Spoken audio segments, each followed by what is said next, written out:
সাকিব ভাইয়ের সঙ্গে সামনে থেকে আরেকবার দেখতে যাচ্ছি আর তার সঙ্গে সঙ্গে অনেক আনন্দ করছি। থ্যাংক ইউ সাকিব ভাইয়া, আপনি যদি না আসতেন আমাদের আসাম যাওয়াটা হতো না। বন্ধুরা আজকে 26শে ডিসেম্বর ভোর 4:30 আমরা রওনা দিচ্ছি এখন আসামের উদ্দেশ্যে। আমাদের পুরো 18 ঘন্টা সময় লাগবে। আর এই যে আমাদের গাড়ি একদম রেডি, আমরা সকলে একদম রেডি। তো চলো একদম দেরি না করে রওনা দেওয়া যাক। তোমরা সকলে আশীর্বাদ করো যেন আমরা সেফলি পৌঁছতে পারি। এবং যে কাজটার জন্য যাচ্ছি, দ্বিতীয়বারের জন্য সাকিব ভাইয়ার সঙ্গে আমাদের দেখা করার একটা অপরচুনিটি এসছে। সাকিব ভাইয়া আসছেন আমাদের দেশে, আর আমরা মাত্র 20 ঘন্টা দূরে যেতে পারবো না। কিছুদিন আগে বেনারসে গিয়েছিলাম, বেনারসের থেকে একটু দূরে আসাম, মানে ডিস্টেন্স অনুযায়ী। তো এগুলো কোনো ব্যাপার না। তোমরা দেখো আমরা কিভাবে আসাম পৌঁছচ্ছি এই ব্লগটার মধ্যে, সেটা দেখাচ্ছি। আর অবশ্যই একটা লাইক করো আর বেশি বেশি করে শেয়ার করে দাও এই ব্লগটা, যাতে তোমার সাকিবিয়ান ভাইরা বোনেরা বন্ধুরা জেনে যেতে পারে যে আমরা আসাম যাচ্ছি। এবং আমরা কিন্তু আসামে গিয়ে সাকিব ভাইয়ার প্রোগ্রামগুলো কভার করে তোমাদের সামনে প্রেজেন্ট করব। তাই অবশ্যই ব্লগটাকে দেখতে থাকো আর পেজটাকে ফলো করতে রাখো। হ্যালো এভরিওয়ান, আমরা আজকে সকালবেলায় বেরিয়ে পড়েছি। এই যে 4:30 বাজে। এখন আমরা পেট্রোল পাম্পে এসে দাঁড়িয়েছি সবে। শান্তিপুরের যে পেট্রোল পাম্প, আমার বাড়ির পাশের যে পেট্রোল পাম্প, এখান থেকে রওনা দিচ্ছি আমি, কৌশালী আর একজন কমন ফ্যাক্টর ছোট। বাবা চোখ মেরে দিল দেখলে। আচ্ছা তেলটা ভরে নি, তখন ওরা করুক, আমি একটু তেলটা ভরে নি। হ্যাঁ তুই ভালো করে গাড়িকে আগে খাবারটা খাইয়ে নে। সো অনেক দূরে রাস্তা যাওয়া, তো ভালো করে আগে তেলটা ভরে নেওয়াটা দরকার। তোমরা তো ইন্ট্রোটা দেখতেই পেয়ে গেছো। আর ফার্স্ট টাইম দাঁড়াও, এইটা একটা ভ্লগ, আর এই ভ্লগের এই ছোট্ট পার্টটা আমরা আপলোড করব হচ্ছে ফেসবুকে এখনই সকালবেলায়। কিন্তু এই পার্টটা তোমরা আবার আমাদের ভ্লগেও দেখতে পাবে, আমরা ভ্লগে মানে জুড়ে দেবো।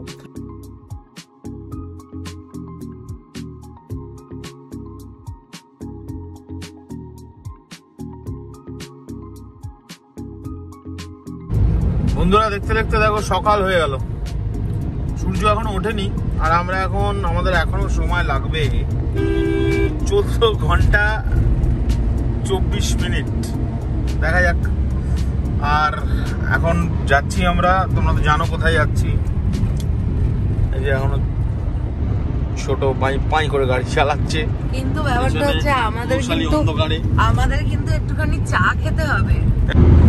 বন্ধুরা এখন আমরা বহরমপুর টাউন ক্রস করে গেলাম, এবং এই রাস্তাটা এত ভালো, জাস্ট প্রচন্ড ভালো মেনটেন হয়, বুঝতেই পারছি দেখে। তো খুব ভালো লাগছে, মানে এত পরিষ্কার রাস্তা থাকে। আরে আমরা বহরমপুর ক্রস করলাম, এখন কটা বাজে একটু দেখিয়ে দিই সবাইকে। 14 ঘন্টা 8 মিনিট লাগবে এখনো, মানে চিরাঙ্গে পৌঁছতে আসাম। এই যে এখন বাজে হচ্ছে 6:04।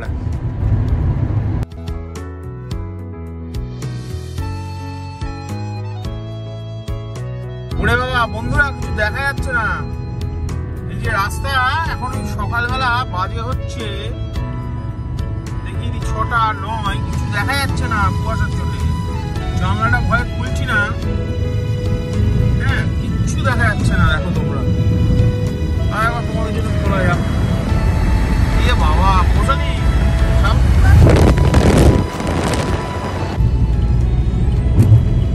দেখা যাচ্ছে না কিছু ভাই।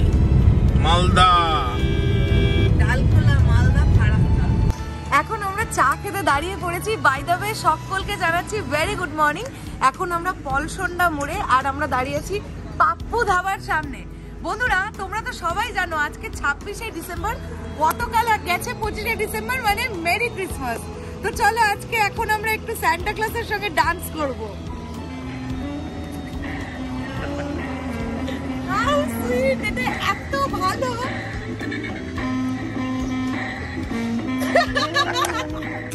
এটা আমাদের এখন টি টাইম। আমার বড় মশাই অলওয়েজ ব্ল্যাক কফি খেতে পছন্দ করে, আর আমি আর ছোটদা হচ্ছে। এতগুলো বিস্কিট কি গাড়ি মানে এমনি কিনে রাখছো? খাবো এখন? না না, তাহলে তুই এটা খাবি? 1 2 3 4 তুই এটা খাবি? হ্যাঁ আমি এটা খেলাম, হ্যাঁ আমি আরো একটা খাবো, হ্যাঁ তুই আরো একটা খেলে খাবি। আচ্ছা ছোট আছে দুটো। ওকে, আমার বরের কিন্তু মাথায় বুদ্ধি ভালো।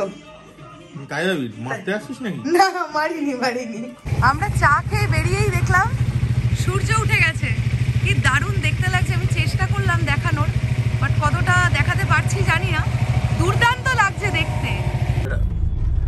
বন্ধুরা আমরা এখন পৌঁছে গেছি বহরমপুর ফারাক্কা ব্রিজ আমরা ক্রস করব। আর এখানে আমি দেখলাম এই আবার একটা টোল এলো, এটা নিয়ে আমাদের 3 নম্বর টোল। এখন আমাদের সময় লাগবে বসুগাঁও, আসামের চিরাং জেলার বসুগাঁওয়ে পৌঁছতে 12 ঘন্টা 52 মিনিট। আর এখন বাজে হচ্ছে 7:30। আমরা ওই ধাবা থেকে বেরোলাম, বেরিয়ে এখন যাচ্ছি। আমি এই ফারাক্কা ব্রিজটায় গাড়ি চালাতে বলছে নাকি, মানে মিনিমাম 100 যেন গাড়ি থাকে, তো 100 থেকে 110। তো আমি ওটাই দেখতে চাইছি যে সত্যি এটা সম্ভব কিনা। এই দেখো সামনে গুয়াহাটি লেখা আছে, শিলিগুড়ি, ডালখোলা।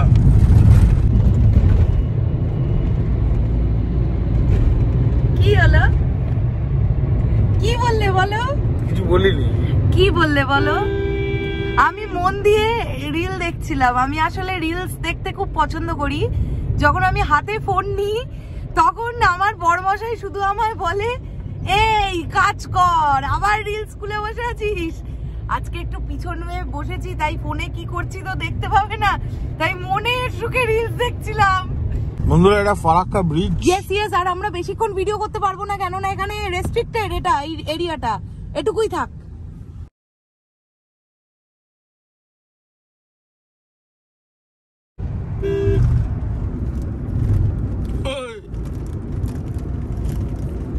কি এ দেখো আমার হাতে এতগুলো খাবার। শোনো, ব্যাপারটা হচ্ছে তোমরা আজকে ঠিক রাত্রি 12টার সময় একটা ভিডিও দেখতে পাবে। সেই ভিডিওটা তোমরা দেখার পরে তোমরা বুঝতে পারবে এই প্যাকেটের রহস্যটা কি। এখন আমি কিছু বলবো না। এই খাবারগুলো আমরা নিয়ে এসেছি কেননা অনেক দূরের রাস্তায় যাচ্ছি। ব্যাপারটা হচ্ছে যদিও এত চিপস খাওয়া একদমই উচিত নয়, তোমরা খাবে না, কিন্তু এটার একটা আলাদা স্পেশালিটি আমার কাছে আজকের আছে। কেন এতটা স্পেশাল এই পুরো প্যাকেটটা আমার কাছে, সেইটা জানতে গেলে তোমাদেরকে আজকে রাত্রি 12টার সময় একটা ব্লগ, একটা ছোট্ট ভিডিও আমাদের চ্যানেল থেকে আসবে, সেইটা তোমাদেরকে দেখতে হবে। আমি আর কিছু বলবো না। তার আগে আসামের ব্লগটা তো চলেই আসবে। আমরা আশা করছি রাত্রি 8:30 9টার মধ্যে আমরা আসাম পৌঁছে যাব। আমার এডিট করতে করতে কতক্ষণ লাগবে? 1/2 ঘন্টা 40 মিনিট ম্যাক্স টু ম্যাক্স। তো তোমরা 10টা 10:30টার মধ্যে আসামের ব্লগ তো দেখেই ফেলতে পারবে। কিন্তু তারপরে রাত্রি 12টায় যে ভিডিওটা আসছে ওটা কিন্তু কেউ মিস করো না, ওটাতে স্পেশাল কিছুই আছে। আমরা যেতে যেতে যা দাঁড়িয়ে পড়েছি চা বাগান দেখে। দেখো বন্ধুরা, আমরা চা খেতে এত পছন্দ করি, তো এই হচ্ছে সেই চা বাগান। জাস্ট আমি বেশি দূরে তো ঢুকবো না, তাই আমি এখান থেকেই দেখাচ্ছি। কত বড় এরিয়া জুড়ে দেখো, এবং আমরা অনেকক্ষণ ধরেই দেখতে পাচ্ছি এগুলো সব চা গাছ। এগুলো শুকিয়ে শুকিয়ে আমরা চা পাতা মানে যে বাড়িতে ইউজ করি সেইভাবে। এই যে আমরা পড়েছি পাহাড়ে ধাপ কেটে কেটে চায়ের চাষ হয়, তো এইটা হচ্ছে সেই চা বাগান। ব্লগটা তোমরা কেমন এনজয় করছো সেটা কিন্তু কমেন্ট করে বলো। আমার তো দারুণ লাগছে। সত্যি কথা বলতে কি, আমি কখনো এর আগে পাহাড়ে আসিনি, মানে আমি কখনো পাহাড়ের ধারে কাছেও খুব একটা যাইনি, দূর থেকে দেখেছি কখনো না কখনো। কিন্তু আমার এখন এইটা দেখে অনেক ভালো লাগছে, এবং মানে কিভাবে বোঝাবো তোমাদেরকে, আমার মনে হচ্ছে যে আজকের দিনটাও আমার খুব ভালো কাটছে। আগামীকাল তো আমার জন্মদিন, আর পরশুদিন তো সাকিব ভাইয়া আসছেন, তারপরের দিনও সাকিব ভাইয়া আসছেন। সব মিলিয়ে হয়তো সবটা খুব ভালো হবে। চলো, পিছনে ওই দূরে আমাদের গাড়িটা দাঁড়িয়ে আছে, এই পিছনে ছোটদাকে ওই যে ছোটদা দাঁড়িয়ে আছে, ছোটদাও ব্লগ করছে। আর আমিও তোমাদেরকে চট করে একটু দেখিয়ে নিলাম। এখন আমি একটা ছবি তুলে নিই চা বাগানে, তারপরে বেরিয়ে যাবো এখান থেকে। কিছু একটা বলছে আমার বড়মশাই। কি বলছো? কি বলছো? হাত না? হ্যাঁ, দারুণ লাগছে। ছবি টবি সব তোলা কমপ্লিট, দারুণ এনজয় করলাম। এখন আবার গাড়িতে উঠে বসে পড়ি। আর চা বাগানের ওই মাঝখানের ইয়েটা দিয়ে নামতে গিয়ে ফাড়াত করে পড়ে গেছি। যাই হোক, ওটা কোনো ব্যাপার নয়, আমি খুব এনজয় করলাম। এখন আবার আমাদের রওনা দেওয়ার পালা। ছোটদা, শিলিগুড়ি আর কত দূর? আর 50 কিলোমিটার। আর 50 কিলোমিটার দূর, তারপরে আমরা শিলিগুড়ি পৌঁছে যাবো। ব্লগটা দেখতে থাকো, কেমন লাগছে কমেন্ট করো। সাকিব ভাইয়ের সঙ্গে সামনে থেকে আরেকবার দেখতে যাচ্ছি, আর তার সঙ্গে সঙ্গে অনেক আনন্দ করছি। থ্যাংক ইউ সাকিব ভাইয়া, আপনি যদি না আসতেন আমাদের আসাম যাওয়াটা হতো না এই সময়। ইতিমধ্যে আমরা লাঞ্চ করতে দাঁড়িয়ে পড়লাম। এটা হচ্ছে জলপাইগুড়ি টাউনটা ক্রস করে আমরা স্ট্রেট যাচ্ছি এই রুটটা ধরে। আর এই বাঁদিকে দেখতে পেলাম চাঁদনি চক বা ফ্যামিলি রেস্টুরেন্ট অ্যান্ড বার, এখানেই আমাদের খেতে ঢুকতে হবে। দেখে মনে হচ্ছে যে লুক অ্যান্ড ফিলটা বেশ ভালো লাগছে। আমি পেছনটা একটু জাস্ট ছোট্ট করে দেখিয়ে দিই। এরপরে আমরা কি খাবার পাবো সেটা তোমাদের দেখাচ্ছি, কি খাবো সেটাও দেখাচ্ছি। আমাদের আর আসাম পৌঁছতে কিন্তু 5 ঘন্টা লাগবে, বাস তারপরেই আমরা পৌঁছে যাব আসাম। তোমরা দেখতে থাকো, গোটা ব্লগটা তোমাদের সঙ্গে শেয়ার করছি। আর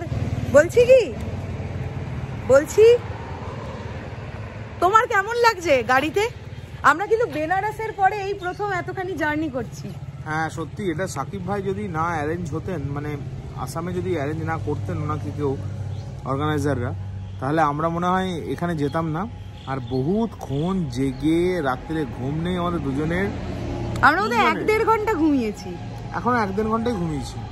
আর তারপরে খাবারটা নেই বলে খাবারটা খেয়ে নিয়ে তারপরে আবার এক্স্যাক্টলি ঠিক হয়ে যাবে। আর এখন ভাতটা খেয়ে নিলে শরীরটা আরো ক্লান্ত লাগার কথা, কিন্তু আমি ভাত খাবো, ছোটদাও বলছে ভাতই খাবে। ছোট মানে আমাদের যে হ্যাঁ সঙ্গে সবসময় থাকে যে, তো ওই জন্য আমরা মেবি ভাতই খাবো, রাইসের কিছুই খাবো, কেননা খুব খিদে পেয়েছে আমাদের। চলো ঢোকা যাক। আমাদের লাঞ্চ চলে এলো। আমরা লাঞ্চে কি খাচ্ছি? মিক্সড ফ্রাইড রাইস খাচ্ছি। তার সঙ্গে ওটা কি? Boneless chilli chicken. ওকে। আর এই ভাই আমাদের সার্ভ করে দিচ্ছে। বলেই দিয়েছি আমরা কোথায় এসেছি। তো খাবারের মানে দেখে খাবারটা মনে হচ্ছে খুব টেস্টি হবে, এবারে খেয়ে আমরা দেখবো। ওদিকে ছোটদা খুব ব্যস্ত মোবাইল নিয়ে, চ্যাট কিছু একটা করছে। আর এদিকে আমরা দেখতে পাচ্ছি, হ্যাঁ গো চুল ঠিক করতে ব্যস্ত। ওকে। আর এখানে আমি কি করছি দেখো, যে ভিডিওটা অলরেডি তোমরা দেখে ফেলেছো আজকে দুপুরবেলায়, সাকিব ভাইয়ার এই ভিডিওটা আমি এখন এখানেই শুট করে এখানেই আপলোডে চাপিয়ে দিয়েছি।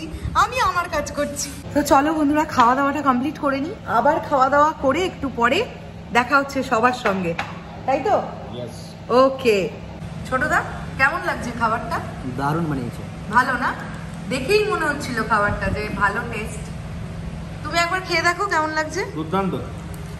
ভালো না? ওকে, আমিও তাহলে এবারে খাই। চলো বন্ধুরা, আবার দেখা হচ্ছে একটু পরে। ভোরবেলায় দেখিয়েছিলাম তোমাদের সূর্য ওঠা, আর এই দেখো এখন সূর্য অস্ত যাচ্ছে। সন্ধে হয়ে গেল, জাস্ট সন্ধে হয়ে গেল। আর আমরা এখনো গাড়িতে, আমাদের এখনো সময় লাগবে, দেখিয়ে দিই কতক্ষণ। 3 ঘন্টা 55 মিনিট সময় লাগবে এখনো। আর অলরেডি আমার বড়মাসে এখানে ঘুমিয়ে পড়েছে। দাঁড়াও ছোট করে দেখাই, ও একদম ঘুমিয়ে পড়েছে। ছোটদা সেই 4টে থেকে গাড়ি চালিয়ে যাচ্ছে। ছোটদা কিরে, ঘুম পাইনি তো? ঘুম পেলে আর কি করা যাবে। কেন বল, তুই প্রথমবার সাকিব ভাইয়াকে দেখবি, তোর কতটা এক্সাইটমেন্ট কাজ করছে বল। আনন্দ তো অবশ্যই। আর তুই আমাদের তো অনেক ভিডিওস করতে দেখিস সাকিব ভাইয়া রিলেটেড, তো তোকে আমি এটুকু বললাম, খুব সুন্দর দেখতে একজন নায়ক, বুঝলি? আগেই দেখতাম, কপালে ছিল না, দেখা হয়নি, এবারে দেখা হবে। বেনারসে তো তুই যাসনি, এবারে তুই দেখতে পাবি। যাই ঘুমিয়ে পড়িস না, ঠিক আছে তো? দেখো বন্ধুরা, আমরা কিরকম ব্রিজের ওপর দিয়ে যাচ্ছি, পুরো কাঠের তৈরি। ব্রিজটা দেখেই ভয় করছিল। বাপরে, ক্রস করে গেছি, থ্যাংক গড। আর এদিকে অলরেডি চাঁদ মামা উঠে পড়েছেন। আমি গাছের আড়ালে আর দেখাতে পারছি না, ওই যে দেখাতে পেরেছি। এদিকে চাঁদ উঠে গেল, ওদিকে সূর্য অস্ত চলে গেল। সন্ধে হয়ে গেছে বন্ধুরা, চাঁদটা দেখতে দুর্দান্ত লাগছে। ভাবলাম একবার দেখাই। বাইরে অলরেডি হালকা কুয়াশা। এই রাস্তাটা খুব একটা ভালো নয়, মানে আমরা প্রথম দিক থেকে যে রাস্তা দিয়ে আসছিলাম ওই রাস্তাটা অনেক স্মুথ ছিল, কিন্তু এই রাস্তাটা একটু ডিফিকাল্ট, মানে ভাঙাচোরা আর অনেক সরু। তো আপাতত আমাদের ম্যাপ বলছে আর লাগবে আমাদের হচ্ছে, দেখি কতক্ষণ লাগবে, ফোকাস করে, 2.5 ঘন্টা লাগবে আর আমাদের পৌঁছতে। পৌঁছে গেলাম ফাইনালি আমরা। আর লাগবে 7 মিনিট মাত্র। বাবারে, এতই হেললো গাড়িটা যে আমি নিজেই দুলে যাই। ফাইনালি আমরা পৌঁছে গেলাম। এবারে আমাদের হোটেলে ঢোকার পালা। আমি তোমাদেরকে ছোট্ট করে একটু হোটেলটাও এক্সপ্লোর করে দেখাবো। এই জায়গাটার নাম হচ্ছে টুনিয়া পার্ক, আর আমরা যে হোটেলটায় থাকছি সেই হোটেলটার নাম হচ্ছে মা কামাখ্যা হোটেল। ওয়েট আমি ভালোভাবে দেখিয়ে দিই। এই হচ্ছে আমাদের হোটেলটা, মা কামাখ্যা হোটেল। এবারে চলো একদম ঢুকে পড়ি আমরা, দেখি কি কি আছে, কিরকম কি। বেসিক্যালি আমরা কিন্তু হোটেল না ঠিক করে আসামে এসেছিলাম, অ্যান্ড এসে আমাদের হোটেল ঠিক হলো, তাই পুরোটাই তোমাদেরকে দেখাই। এটা হচ্ছে রিসেপশন, তোমরা দেখতে পাচ্ছ এই ভাই এখানে আছে রিসেপশনের দায়িত্বে। তোমার নামটা বলে দাও। আমার নাম হলো নেহাল রায়, আর অ্যাড্রেসটা ডিটেলস বলে দাও। আমাদের হোটেল হলো মা কামাখ্যা হোটেল, নিউ বঙ্গাইগাঁও, আসাম। ওকে, আর এটা রিসেপশন, এখানে তুমি বসে আছো। আর আমরা একদম দেরি না করে এবার বন্ধুদের রুমটাও দেখিয়ে দেবো, তোমাদেরকে রুমটাও দেখাবো, রুমের ভাড়াটাও ডেফিনেটলি বলবো। যারা আসামে আসবে মনে করছো যাতে এত সুন্দর একটা হোটেলে তোমরাও থাকতে পারো। বেসিক্যালি আমরা এই হোটেলটাতে 2 দিন গোটাটা আছি, মানে আজকে রাতে আছি, আগামীকাল আছি, আগামী পরশু দিন আছি। আগামী পরশু দিন তোমরা সবাই জানো সাকিব ভাইয়া আসছেন বসুগাঁওতে, এবং এখান থেকে বসুগাঁওয়ের ডিস্টেন্স কিন্তু মাত্র গাড়িতে 20 মিনিট। তাই আমাদের জন্য এই হোটেলটা বেস্ট হোটেল হয়েছে। আমরা পরশুদিন এই সাকিব ভাইয়ার অনুষ্ঠান কমপ্লিট করে ডিরেক্ট বেরিয়ে যাব গোয়ালপাড়া, কেননা 29 তারিখ সাকিব ভাইয়া আসছেন গোয়ালপাড়াতে। ওই দিন আমরা গোয়ালপাড়ায় গিয়ে অন্য একটা হোটেল আমাদের নিতে হবে, কেননা এখান থেকে গোয়ালপাড়ার ডিস্টেন্স অলমোস্ট 1.5 ঘন্টা, যেটা আমাদের জন্য খুব টাফ হবে। চলো, অনেক বকবক করেছি, এবার রুমটা তোমাদের দেখিয়ে নিই আর ভাড়াটাও বলে আজকের জন্য ব্লগটা শেষ করব। তো ফাইনালি এই হচ্ছে আমাদের রুম, তোমাদেরকে দেখিয়ে দিই। দারুণ একটা রুম কিন্তু আমরা পেয়েছি। এখানে বেড, কেমন লাগছে? খুব ক্লান্ত না? এইখানে ছোটদা, আচ্ছা এত বড় একটা সোফা আছে এখানে, এখানে একটা টি টেবিল মতন আছে, এখানে ওখানে একটা ওই ড্রয়ার মতন আছে, এখানে একটা ওয়ার্ড্রপ আছে, এখানে খুব সুন্দর একটা ড্রেসিং টেবিল আছে, আচ্ছা এখানে একটা ছোট্ট টিভি আছে, আর অবশ্যই ওয়াশরুম, যেটা খুব ইম্পর্টেন্ট, সেটা হচ্ছে বিশাল বড় একটা ওয়াশরুমও আছে, কমোড সিস্টেম আছে। এসি লাগবে না, বাট যেটা লাগবেই সেটা হচ্ছে ওয়াইফাই, আর ওয়াইফাইও কিন্তু আছে। একটা জিনিস তোমাদের দেখানো হয়নি, যেটা দেখাতেই হবে, সেটা হচ্ছে আমরা আছি এটা ফার্স্ট ফ্লোরে, মানে দোতলায়। এই দোতলাতেই কিন্তু রেস্টুরেন্ট আছে, রেস্টুরেন্টটাও তোমাদের একটু দেখিয়ে দিই। তোমরা কিন্তু এইখান থেকেই খাওয়ার অ্যারেঞ্জমেন্টটা কিন্তু এখানে আছে, এত সুন্দর সিস্টেম করা আছে এখানে। তো এটা হচ্ছে রেস্টুরেন্ট, আর জাস্ট উল্টো দিকেই আমাদের রুমটা। টাটা বন্ধুরা, ব্লগটা শেষ করলাম। বলেছিলাম কিভাবে আসছি পুরো আসামে দেখাবো তোমাদের, দেখালাম। লাইক করো, শেয়ার করো। 20 ঘন্টা এমন কিচ্ছু নয়, একটু ক্লান্ত লাগছে। সাকিব ভাইয়ার সঙ্গে দেখা করতে পারবো নাকি জানি না, কিন্তু চোখের সামনে ওনাকে আবার দেখতে পাবো, বাস এটাই অনেক।